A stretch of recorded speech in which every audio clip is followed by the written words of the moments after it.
പറഞ്ഞു വരുന്ന ചോദ്യം, ദോശ ഫുള്ളി മൈൻഡ്ഫുള്ളി കോൺഷ്യസ്ലി ഉണ്ടാക്കുന്നതും സ്പിരിച്വാലിറ്റിയും തമ്മിൽ എന്താ ബന്ധം? കറക്റ്റ് അല്ലേ? ഇതല്ലേ ക്വസ്റ്റ്യൻ. ഈ സ്പിരിച്വാലിറ്റി എവിടെയോ എത്തിപ്പെടും എന്നൊക്കെ പറയുന്നത് എവിടെ എത്തിപ്പെടും എന്നാണ് വിചാരിക്കുന്നത്?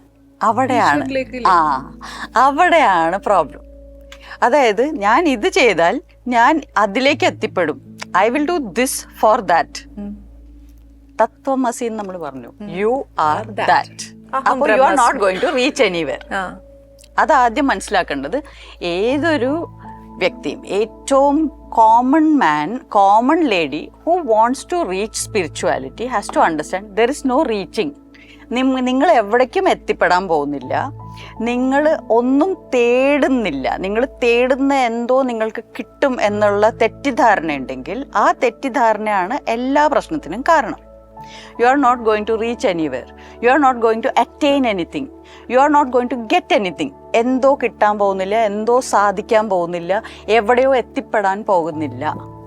നമ്മൾ പറയുന്ന spirituality is being at complete peace within your self.